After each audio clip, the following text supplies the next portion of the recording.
E aí pessoal, aqui quem fala é o Guto e sejam bem-vindos a mais um vídeo. Eu tô aqui regravando esse vídeo porque eu gravei ele ontem à tarde. Eu não gostei do resultado porque é um anime que eu gostei muito da estreia e que eu queria muito que esse vídeo fosse bom e que ele trouxesse o melhor pra vocês. Hoje a gente fala sobre a estreia de Fairy Ranmaru, que é um dos animes que tava na minha lista de animes que as Fujoshis precisavam ficar atentas nessa nova temporada. Ele estreou ao meio-dia nesta quinta-feira na Crunchyroll e foi uma surpresa assim maravilhosa em diversos aspectos, não só pela qualidade e como ele me atraiu visualmente, narrativamente, em todos os seus aspectos, porque é uma coleção de coisas bem feitas, assim como o ritmo e as escolhas narrativas que a história seguiu. Isso também me surpreendeu bastante. É uma história original do Taiga Watani, que é o mesmo criador de Hobby Hachi, um anime que estreou acho que em alguma temporada de 2019, que inclusive é um ótimo anime, e ele também foi produzido, animado pelo estúdio Comet e também dirigido pelo Masakazu Ishida. No anime a gente vai conhecer um grupo de fadas reunidas de diferentes clãs que recebem a missão de juntar apegos. Apegos são energias que são produzidas a partir do momento em que um coração humano ele é comovido. Essas fadas então são enviadas para o mundo humano e lá elas devem ajudar pessoas para criar essa energia de apego e coletar elas. O primeiro episódio ele meio que se divide em duas partes,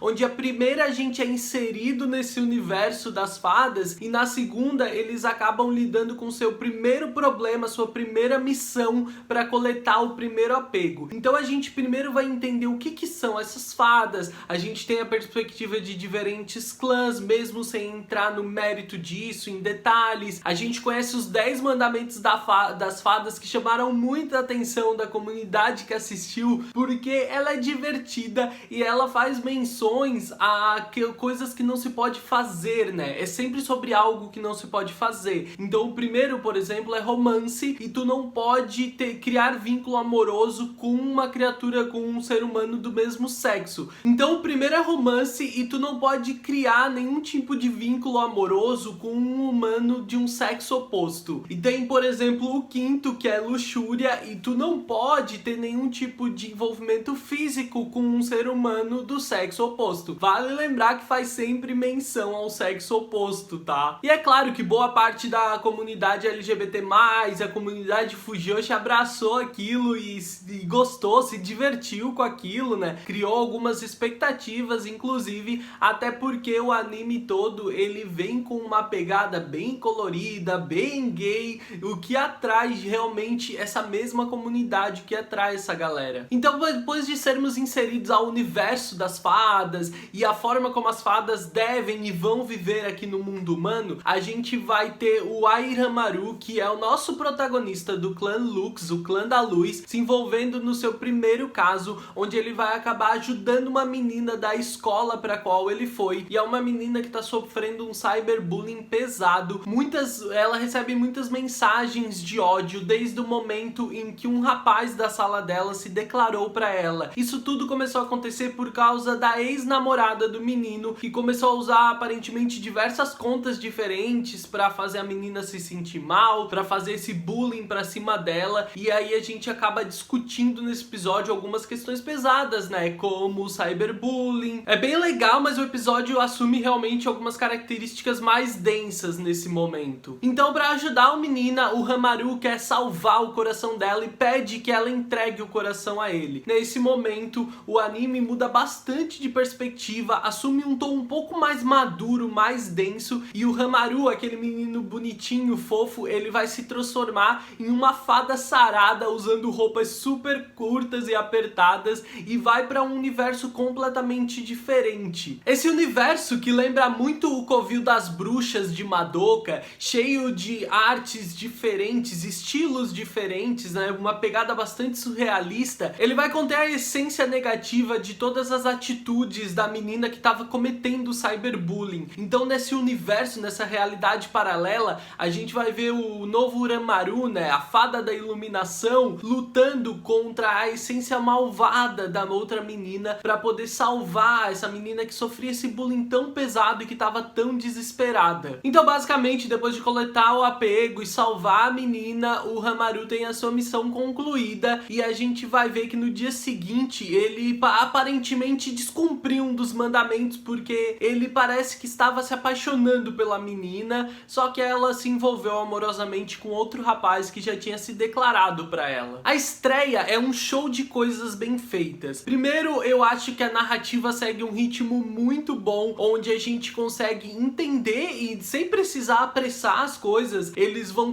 conseguindo inserir na história as informações que a gente precisa ter sobre esse universo das fadas e sobre a missão deles para poder continuar. E depois o episódio se torna um clássico Mahou Shounen de lutinha, com as cenas clássicas e toda a ação que a gente espera desse tipo de coisa. Então ele acontece em um ritmo bem saudável, inserindo todas as informações necessárias e sem precisar agir de forma rushada. Talvez pela essência que o anime trouxe pra gente lá no começo de ser quase um sucessor do Boweibu, né? O anime Mahou Shounen que fez sucesso aí viralizando nas redes sociais. Eu acho que por ter trazido pra gente tanto essa essência, a gente esperava algo parecido com aquilo, mas ele tem um tom muito mais maduro e muito mais sério, né? Eu esperava algo mais cômico que apelasse pra comédia, mas não, ele mantém um tom bastante sério ao longo de todo o episódio. Me surpreendeu isso bastante. Eu acho que os períodos, os momentos de alívio cômico são bem poucos, pra falar a verdade, e a gente consegue fazer referência a diversas outras coisas e animes logo no primeiro episódio. Acho que na primeira parte dele, ele segue um ritmo muito parecido com o do Boweibu, né? Puxando pra essa pegada Mahou Shounen, uma coisa mais cotidiana, slice of life, e ele muda completamente quando ele vira pro seu momento de ação. Então, nesse momento, quando o elemento fada lutando entre ação, a gente tem algumas referências. Primeiro, eu pego muito de Sarazamai. Cara, me lembrou muito Sarazamai. Eu acho que não tem nada a ver, mas me lembrou demais Sarazamai quando ele se transforma e o trajeto dele até a realidade paralela onde a essência malvada da menina tá existindo é com ele correndo em meio a um cenário muito bonito e brilhante enquanto ele canta. E tipo, mano, é muito legal. Sarazamai é o último anime que eu lembro de ter assistido que ele tinha uma essência muito parecida, com as batalhas acontecendo de forma bastante teatral e musical também. A gente tem também essa parte, essa realidade onde existe a essência negativa da menina, lembra muito o covil da bruxa em Madoka Mágica, né? Sempre quando elas eram transportadas pro covil de uma bruxa pra lutar, era tudo muito parecido, puxando pra uma arte bastante surrealista e uma mescla de diversos elementos diferentes, alguns mais abstratos, alguns mais claros, definidos, outros mais artistão. Então é uma mistura muito legal que transforma esse universo, essa realidade, em uma grande bagunça de elementos para construir esse cenário confuso e sombrio. Eles conseguem usar muito esses elementos misturados dessa forma. Isso é muito legal. Eu sempre gostei disso em Madoka. A gente tem também uma clara referência ao Twitter, onde essa essência negativa da menina parece ser referência ao Twitter, né? Eles usam o logo do Twitter para fazer isso. Eu não sei se é uma coisa que vai ser continuada, se é uma coisa daquele universo, daquelas criaturas, ou se é uma coisa especificamente dessa menina, porque é uma ligação muito inteligente com cyberbullying. Além do covil das bruxas, ele visualmente todo é um espetáculo. Eu não sei se vocês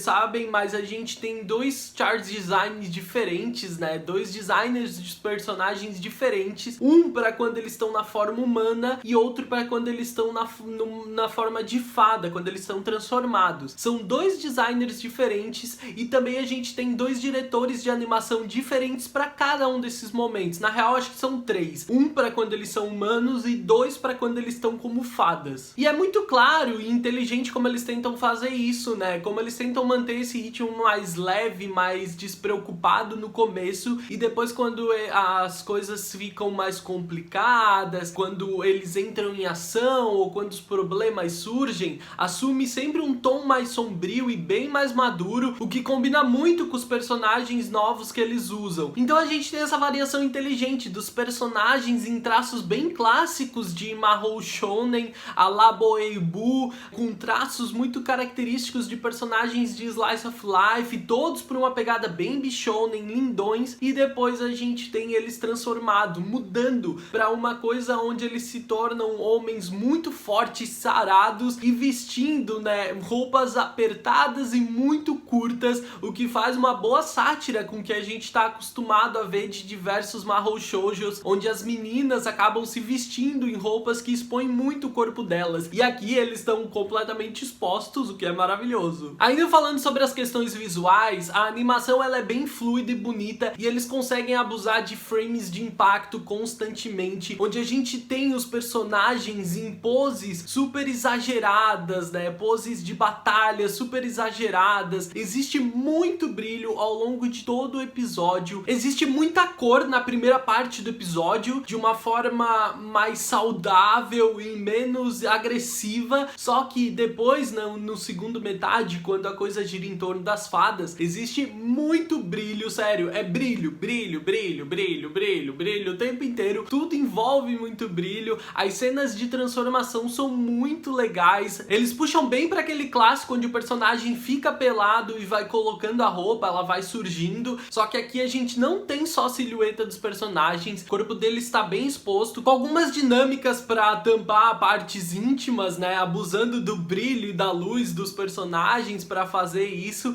É uma cena muito legal, e assim como essas outras cenas de transição tão importantes, a transformação, ele indo pro novo universo para lutar, ele invocando aquela chave gigantesca que vai fazer ele derrotar a menina, esse tipo de coisa, elas são sempre um espetáculo à parte. Existe uma preocupação muito grande em transformar aquilo em um grande show, e depois que a gente tem isso de uma forma muito bem animada, muito bonita, a gente tem ainda uma cena de impacto que expõe o personagem em uma pose super extravagante. Isso é muito legal, sério, isso me deixa assim, ó, completamente fisgado durante todo o anime. E além da maravilha que eu acabei de falar pra vocês, que é as escolhas narrativa e também visuais do anime, ainda vale ressaltar a trilha sonora. As músicas do anime, elas são interpretadas pelos seiyus, que, pasmem, parte deles, eu acho que 4 das 5 fadas protagonistas, eles são seiyus novatos, é o primeiro trabalho deles, e eles são responsáveis ainda por cantar o tema de abertura e de encerramento. Além da narrativa, a animação e todos os elementos visuais serem super atraentes, a trilha sonora também funciona bem. Tem uma cena onde ela vai tentar transformar a cena em algo bem romântico e dramático, e o saxofone tá ali pra ajudar a fazer isso, e depois o saxofone ele muda um pouco de ritmo porque a gente tem a transformação e a transição dele pro universo da essência negativa. Cara, pra mim foi maravilhoso isso aí. A abertura tem bastante ação, ela já puxa um pouco mais dessa pegada que o anime se propõe, que não é tão cômica, ele é um pouco mais sério, um pouco mais maduro, ele tem algumas saídas bem inteligentes pra fazer referência do personagem no formato humano com o personagem no formato fada, a forma como os créditos aparecem na tela através de brilhos, é tudo muito bonito, e o encerramento ele me pegou bem de surpresa, porque a gente tem um conceito bem artistão, com uma arte bastante diferente, onde mostra os personagens na sua forma humana e na sua forma fada, e o personagem no formato fada, ele tá exposto em uma posição bastante expositiva, desconfortável, normalmente amarrado, o que faz até uma clara referência a alguns elementos de BDSM, né? Quando, eu não sei se é BDSM, não entendo tanto assim, mas é quando eles estão amarrados e tipo pendurados, expostos. Eu não sei se existe uma prática específica pra isso, mas cara, foi assim maravilhoso. Esse encerramento é um espetáculo. Esse primeiro episódio chamava Romance, o próximo chama Ira, e essa ideia dá um pouco a entender de que os episódios eles devem seguir a linha dos mandamentos das fadas, então eles devem quebrar alguns desses mandamentos, ter que ajudar pessoas lidando com problemas entre esses, e já nesse primeiro episódio a gente já vê, né, os personagens já deixam claro pra gente, inclusive um deles, que não é porque não é que tu tem esses mandamentos que tu tem que seguir eles à risca, é aquele negócio, é só ninguém saber. Então a gente já vê, tipo, que eles desobedecem o mandamento da violência quando um deles briga na escola, outro deles já desobedece o mandamento de não ter relações sexuais com pessoas do sexo oposto, porque a gente vê ele se pegando com uma mulher no carro. Então a gente entende que a coisa não é seguida tão ao pé da letra, o que dá um realismo mais interessante para a história e mostra que os personagens, eles não estão presos àquilo, eles têm essência própria, eles têm personalidades e que eles vão lidar com as coisas à sua própria maneira. Então isso torna os personagens ainda mais interessante, mas me deixa triste, porque logo no começo a gente tem um personagem se apaixonando por uma menina e um outro se pegando lá com uma menina no carro. Porra, não é só com... Não pode pessoas do sexo oposto, tem que ir com a pessoa do mesmo sexo, né não? Esse vídeo possivelmente vai ficar gigantesco porque eu me empolguei demais com essa estreia. Eu quero muito saber de vocês aqui o que vocês acharam. Quero saber se vocês querem que eu volte a falar desse anime aqui. Se quiserem, deixem nos comentários, deixem like que a gente fala semanalmente sobre ele. Eu vou adorar fazer isso porque foi uma estreia que eu gostei muito. Então deixa aqui nos comentários, apoia bastante o vídeo, manda ele pra alguém, pro seu amigo, pra ver se a gente convence ele a assistir, porque sério, foi um espetáculo essa estreia. Se você é novo por aqui, se inscreve e ativa as notificações para não perder os próximos vídeos. Me segue nas redes sociais, eu sou @gutunu no Twitter e no Instagram. Eu vejo vocês no próximo vídeo. Um grande beijo. Tchau, tchau!